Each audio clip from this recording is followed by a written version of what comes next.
할렐루야. 나사렛 아침 묵상을 담당하는 시카고 나사렛교회 양정성 목사입니다. 시카고는 매우 춥습니다. 그리고 많은 눈이 내렸습니다. 해마다 겨울이 되면 많은 눈과 혹독한 추위를 예상하지만 막상 닥치고 나면 너무 힘들 때가 있습니다. 오늘 아침에도 새벽 예배 가기 전에 먼저 본당이 난방이 잘 돼 있는가를 먼저 보게 되는데 오늘 아침에는 난방이 잘 안 됐습니다. 그래서 마음이 좀 상했는데요. 나중에 고쳐서 이제 다시 훈훈한 교회를 만들었습니다만 추위 없이 예배드릴 수 없는가? 혹시 더위 없이 예배드릴 수 없는가에 대한 고민을 하게 됩니다. 그러면서 한켠에 어떤 마음이 드는가 하면 그래도 예배 드릴 수 있다는 것이 참 감사하다는 것을 느끼게 됩니다. 사랑하는 나사렛 아침 묵상 여러분, 올 한 해 동안에도 하나님께서 여러 모양으로 여러분을 시험하실 것인데 그 시험을 잘 통과하셔서 나중에 모든 면에서 아름답고 귀한 존재들이 되기를 간절히 소망해 봅니다. 오늘 우리에게 주는 말씀은 레위기 5장 1절로 6절 말씀입니다. 다 같이 하나님 말씀 듣습니다. 제 5장. 만일 누구든지 저주하는 소리를 듣고서도 증인이 되어 그가 본 것이나 알고 있는 것을 알리지 아니하면 그는 자기의 죄를 져야 할 것이요 그 허물이 그에게로 돌아갈 것이며, 만일 누구든지 부정한 것들 곧 부정한 들짐승의 사체나 부정한 가축의 사체나 부정한 곤충의 사체를 만졌으면 부지중이라고 할지라도 그 몸이 더러워져서 허물이 있을 것이요, 만일 부지 중에 어떤 사람의 부정에 닿았는데 그 사람의 부정이 어떠한 부정이든지 그것을 깨달았을 때에는 허물이 있을 것이요, 만일 누구든지 입술로 맹세하여 악한 일이든지 선한 일이든지 하리라고 함부로 말하면 그 사람이 함부로 말하여 맹세한 것이 무엇이든지 그가 깨닫지 못하다가 그것을 깨닫게 되었을 때는 그 중 하나에 그에게 허물이 있을 것이니, 이 중 하나에 허물이 있을 때에는 아무 일에 잘못하였노라 자복하고 그 잘못으로 말미암아 여호와께 속죄제를 드리되 양떼 암컷 어린 양이나 염소를 끌어다가 속죄제를 드릴 것이요 제사장은 그의 허물을 위하여 속죄할지니라. 레위기 5장에는 증인이 나옵니다. 증인이 나오고 이제 그 다음에는 부정한 사람과 그리고 허물이 있는 사람에 대해서 나오는데, 여러분 증인은 어떤 사람입니까? 증인에 대한 정확한 정의는 무엇이냐면 본 것을 말하고 들은 것을 말하는 사람입니다. 두세 사람의 증인이 필요한 그 시기에 서로 간에 말이 틀리면, 증언하는 것이 틀리게 되면 어떻게 되겠습니까? 세 명이 똑같이 하나의 사건을 보았는데 각기 달리 말한다는 것은 무엇을 의미하는 것일까요? 이것은 뭐냐면 하나님이 증인으로 어떤 사람을 세웠다는 것은 무슨 뜻인가 하면 그 사람은 바로 하나님은 의롭다는 것을 대변하는 사람들입니다. 두 번째는 뭐냐면 하나님은 정직한 자를 도우신다는 뜻입니다. 세 번째는 뭐냐면 억울한 자가 없도록 하신다는 것이죠. 우리가 이제 하나님 하면 어떤 분인가에 대해서 많은 얘기가 오고 갑니다. 사랑이 많다, 자비가 많다, 능력이 많다, 전능하신 하나님이다 라는 얘기를 하게 되죠. 이것은 이 하나님만이 갖고 있는 고유한 특성이죠. 그래서 인간과 공유되지 않은 이 비공유적 특성에는 전능하심과 전지하심, 이 편재성이 있습니다. 뭐든지 다 아신다, 전지성, 그리고 하나님 무엇이든지 다 하실 수 있다, 전능성, 그리고 하나님은 어디에나 계신다, 이것은 편재성이죠.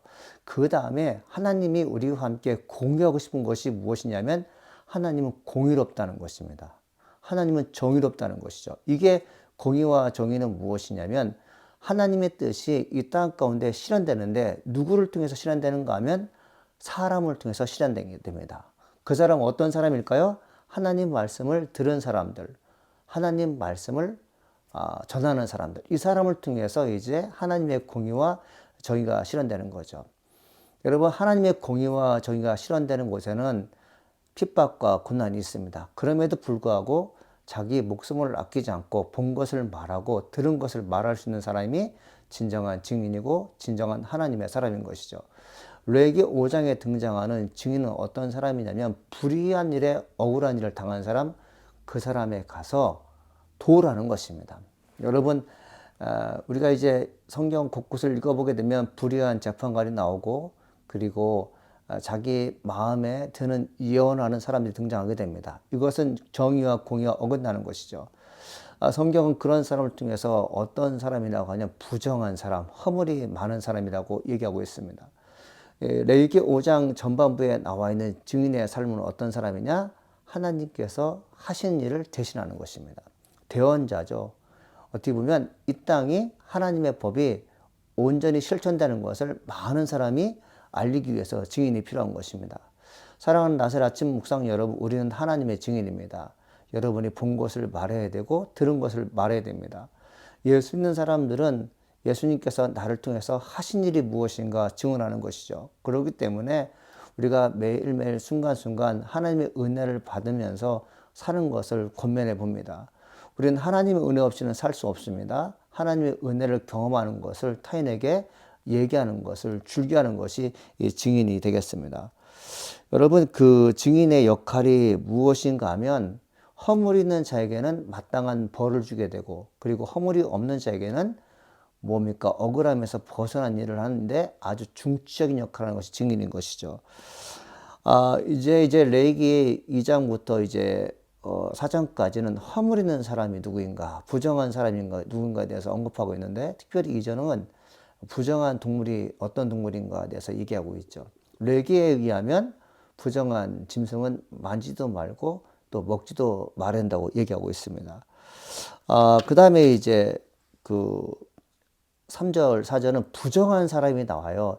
이 부정한 사람이 어떤 사람인가? 이 부정한 사람은 또 허물이 많은 사람인데, 이 부정한 사람이 어떤 사람이냐면 그 죽음을 맞은 사람을 부정한 사람이라고 했습니다. 그리고 문둥병과 피부병이 걸린 사람이 부정한 사람이라고 했죠.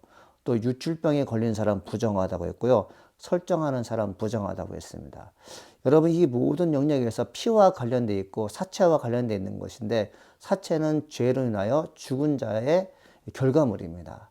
죽은 자를 만진다는 것은 죄와 접촉한 것이고, 피를 흘린다는 것은 무엇이냐면 희생인 것이죠. 하나님의 허락 없이는 사람을 죽이고 살릴 수 없는 그런 관계에 있는데, 누군가 시신을 만지고 자기 몸에서 피가 난다는 것은 부정하다 여겼습니다. 우리가 일반적으로 이제 종교적인 관점에서 어떤 사람이 부정한가에 대해서 이제 죽음을 만진다거나 설정한다거나, 아니면 자기 자신이 이제 혈류병에 걸리거나 문둥병에 걸린 것을 부정하다 했겠는데, 4절에는 부정하고 허물이 많은 사람을 어떤 사람이라고 얘기하냐면 함부로 말하는 사람을 부정한 사람이라고 얘기하고 있습니다. 또 이 사람이 또 허물이 많은 사람이라고 얘기하는 거죠.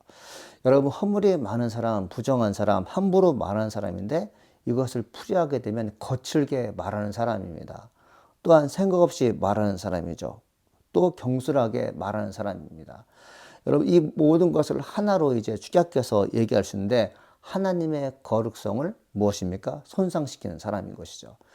증인으로서 본 것을 얘기하지 않고 들은 것을 말하지 않을 때 억울한 자가 피해를 입는 것은 무엇입니까? 하나님의 공의를 망치는 것이지만, 또 무엇입니까? 허물 없이 또 부정하게 말하는 사람은 어떤 사람이라고요? 하나님의 거룩함을 훼손한 사람인 거죠. 여러분, 우리가 이제 2024년을 맞이해서 하나님의 사람은 증인인데, 여러분이 무엇을 놓고 살아가야 되는지, 그리고 어떤 태도를 갖고 살아가야지에 대한 분명한 기준이 있어야 되는데, 여러분, 하나님의 사람들은 예수를 만난 사람이고, 하나님의 사람들은 신중한 사람인 것이죠. 생각 없이 말한다, 경솔하게 말한다, 이것은 무엇입니까? 미래를 그냥 내던지는 것입니다. 우리가 하나님의 사람으로서 경솔하지 않다는 것은 뭐냐면, 내가 하는 말이 상대방에게 도움을 줘야 됩니다. 뿐만 아니라 상대방이 어려움을 당할 때 희망을 줘야 되죠. 그런데 어떤 사람들은 자기가 모든 일을 다 할 수 있는 것처럼 경솔하게 말해서 억울함에 처해 있는 사람들, 어려움에 처한 사람들, 심지어 가난한 사람이 뭔가 될 것 같다는 그런 음성을 듣습니다. 누구로부터 들어요? 하나님의 보기에 거룩하고 신실한 자의 입술을 통해서 들려지는 말이 아니라, 말씀이 아니라 누굽니까? 자기 감정에 의해서 말한다는 거죠. 하나님은 이런 자를 원치 않습니다. 이런 자에게 귀중한 것을 맡기지 않죠. 우리 2024년 됐을 때 하나님의 증인은 말과 행동에서 조심해야 됩니다. 신중해야 됩니다. 우리가 모든 사고와 모든 행동이 예수 그리스도를 통해서만이 전달될 수 있어야 되고요. 성령께서 그때그때마다 나에게 말씀하시는 것이 무엇인지 귀담아 들어야 될 줄 믿습니다. 아침마다 나를 새롭게 하신 하나님의 음성을 듣는 거 참으로 소중합니다. 그리고 우리가 기도할 때 무슨 내용을 가지고 기도해야 될지 하나님께 묻고 기도하는 거 참 중요하죠. 우리가 친구를 만날 때나 어떤 사람에게 상담을 할 때 정말 신중할 것은 뭐냐면 뭔가 다 될 것처럼 얘기하면 안 되는 것입니다. 하나님께서 나를 통해서 말씀하신 것만을 말씀해야 되고요. 그것이 아니라면 적당하게 둘러대거나 아니면 그 사람의 사기를, 그 사람의 희망을 높이기 위해서 거짓말하는 것을 멈춰야 됩니다. 여러분, 지키지 않는 약속을 하거나 또 쉽게 흥분해서 또 말하는 사람들이 이제 함부로 말하는 사람, 허물이는 사람, 부정한 사람이라고 하는데, 여러분 이 사람들과 어울리는 것을 여러분 하나님은 원치 않고 또 이웃도 원치 않을 것입니다. 여러분 우리가 이제 이런 잘못된 증인이 서게 되거나 부정함과 그 다음에 허물이는 사람, 함부로 말하는 사람이 그 결과가 나쁠 때 어떻게 되라고 합니까? 속죄제의 제사를 드리라고 합니다. 이 히브리어로 속죄제는 무슨 뜻인가 하면 벌금이란 뜻입니다. 그러니까 여러분 입술로 부정한 일을 했거나 거짓말을 했을 때 말로 적당하게 떠올려고 하지 말고 정당하게 보상하라는 것입니다. 여러분의 입을 통해서 누군가 피해를 봤다면 그 피해에 대한 적당한 그에 상응하는 보상을 하는 것이 옳은 것이죠. 여러분 가볍게 허물을 넘기려고 하지 마십시오. 가볍게 부정한 일을 덮으려고 하지 마십시오. 우리 예수 믿는 사람으로서 내게 지은 죄를 여러분 정당하게 고백하는 동시에 내가 남에게 해를 끼친 것이 있다면 보상하는 것이 맞습니다. 사랑하는 여러분, 우리는 재산 받은 사람입니다. 떳떳하게 살아야겠죠. 그리고 우리에게 주어진 임무를 정말 성실하게 해야겠죠. 그리고 우리가 늘 강조하지만 행함과 그 다음에 믿음이 같이 가는 것입니다. 따로 별개의 것이 아니죠. 여러분 레위기 법전에서 중시하고 있는 것들이 바로 무엇인가 하면 거룩성인데, 거룩성은 다른 게 아니라 하나님을 닮은 것입니다. 하나님을 닮은 것은 무엇일까요? 예수님처럼 주님께서 말씀하신 것만 말씀하시고 주님께서 보여준 것만을 보여줄 수 있는 그런 예수님처럼 행동하는 거죠. 성령은 우리도 하여금 하나님의 아들 예수께서 하나님께서 그분에게 하셨던 일, 보여줬던 것들을 재현하며 반복할수록 돕는 분이 성령님이십니다. 올 한 해 동안 성부, 성자 하나님이 여러분의 마음과 혼을 지배하기를 간절히 소원해 봅니다. 기도하겠습니다. 은혜가 풍성하신 하나님 아버지 감사합니다. 오늘도 저희를 축복하시니 감사드립니다. 날마다 주님과 동행하는 믿음 좋은 크리스찬 되게 도와주옵소서.